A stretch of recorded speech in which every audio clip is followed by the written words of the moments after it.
So this is a yearling.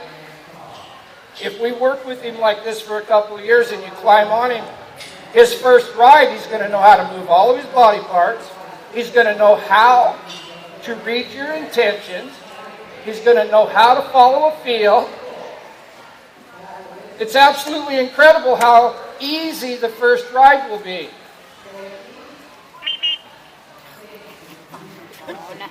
Because he doesn't know any other way to live. All he knows is if he tries and he's successful, he'll get rewarded. So pretty quick he will try.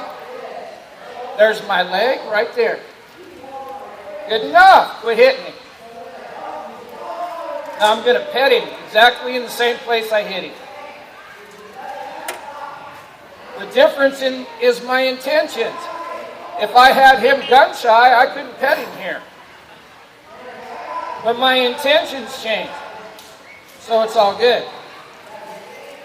Left and right. He's got to back up for me just a little bit. I'm going to pet him. So I'm working on about 5 or 6 things at the same time. None of them have to be perfect. None of them.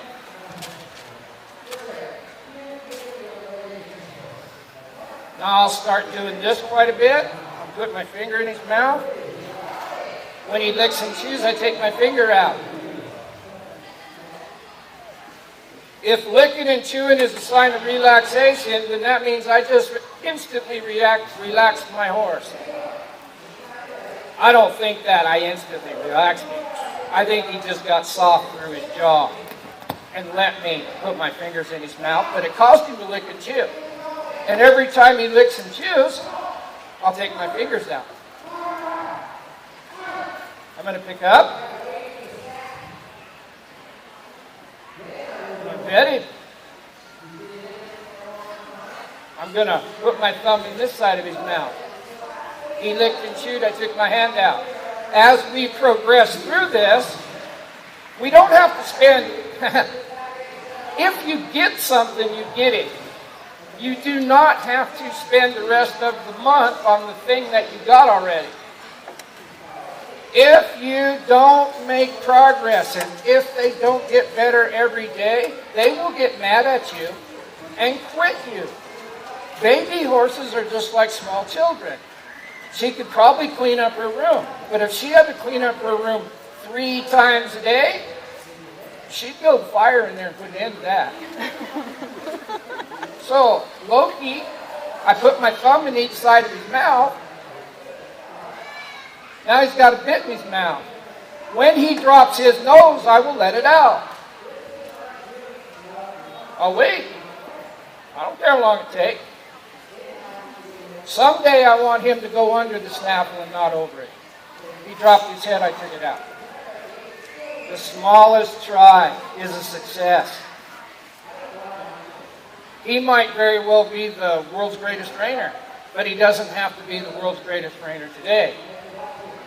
I work with a lot of warm bloods that they're being shown. But you can only train a horse for so long and they're going to flip you off and say, hey, there's nothing in this deal for me. So I'm not a dressage trainer. But they'll bring those big horses to me and I will allow them to detox. I will start teaching them how to follow a feel and get rewarded for trying. Changes everything. Changes everything. I'm going to do an experiment with you guys. Loki's been tied up once. It's probably against a fair board rule, but Mr. Tom Hagewood's standing there, he'll save it. So Loki knows how to follow a feel, at least a little bit. I'm going to show you exactly what I did with this horse when I first walked in this pen.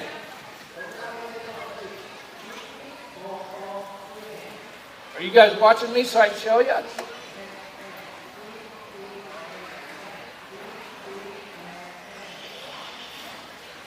I got your mind.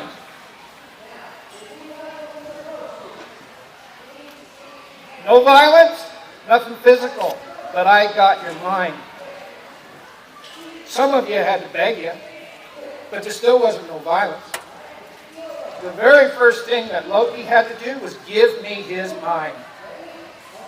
You cannot move his feet without his mind telling him to.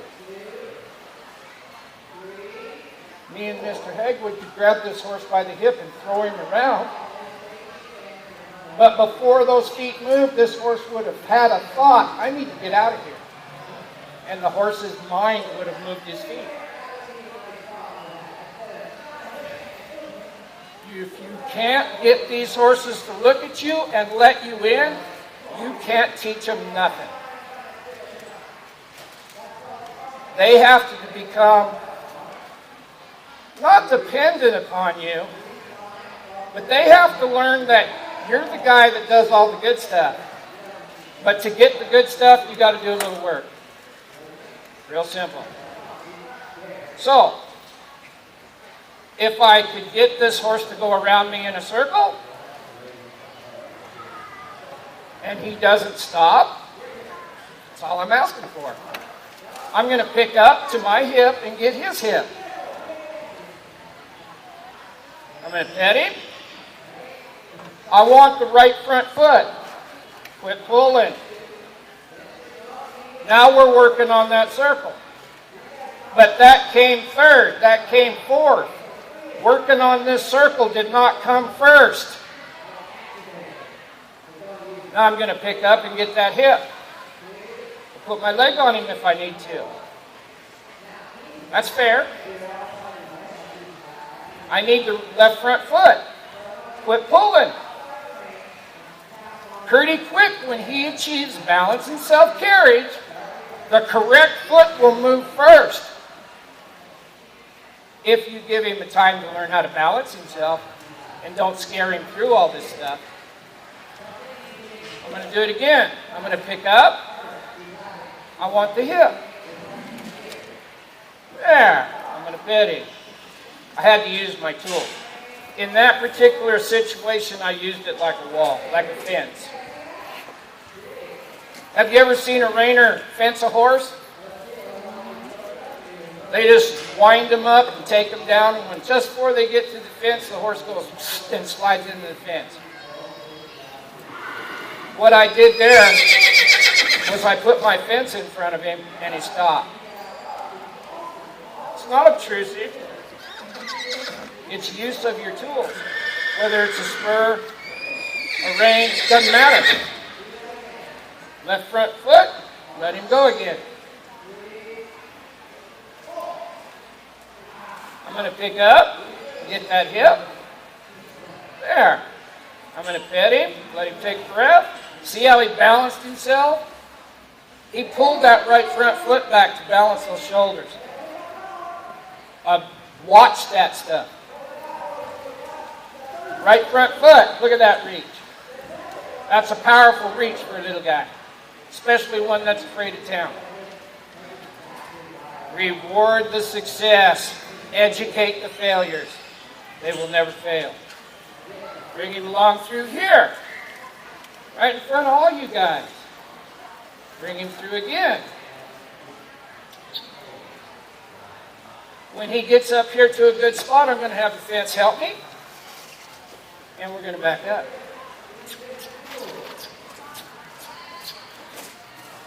Now I'm going to pet him.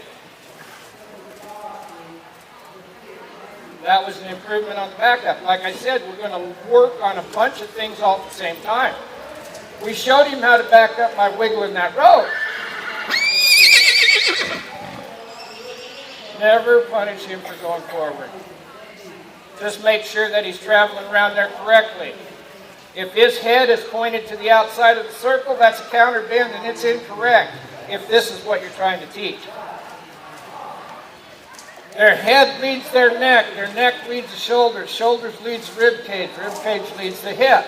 If you have to make an adjustment to get that horse's whole body on the circle, and you don't, that's on you.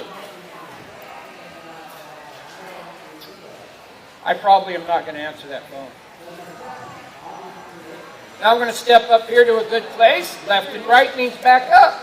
It's got to be in his pocket. This one's not as good as the other one was, but that's okay. We'll make it good. There we go, buddy.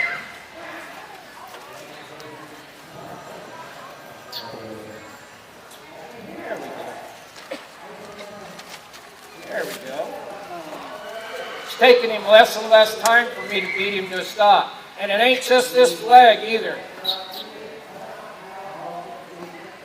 See him reach around there to follow that field. You're at 30.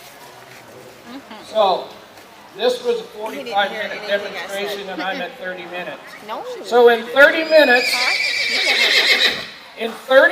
I got his attention. I showed him some stuff. Well, we're at 25. We worked on the turnaround. We worked on the hip. We worked on the rib cage. We worked on the back up. She comes in at 240. Legs. Now I'm really going to demonstrate beating him to a stop.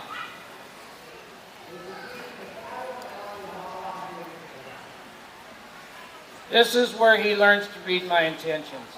Licking and chewing. I don't like him looking over there. I'm going to adjust him and leave him be. I met him in the middle. I didn't just rip him over here. When a horse like this is a 5-year-old, it might be in the bridle. Maybe, if the human don't wreck him.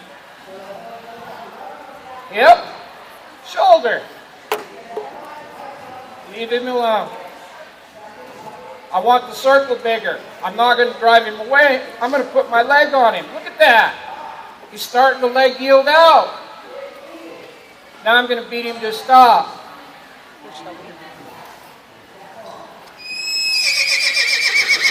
He is still bothered, but he's learning how to follow a field. Following a field could save your life someday, or win that blue ribbon. Never, ever punish him for going forward. If he was running around here backwards, that'd be a different story. But he was going forward. I'm going to need that energy someday.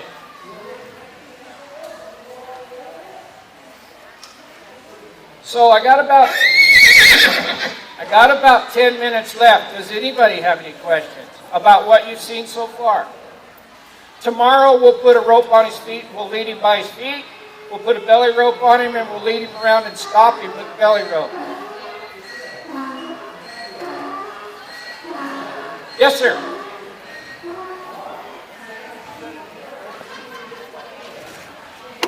Tom said, when do you consider overusing your flag?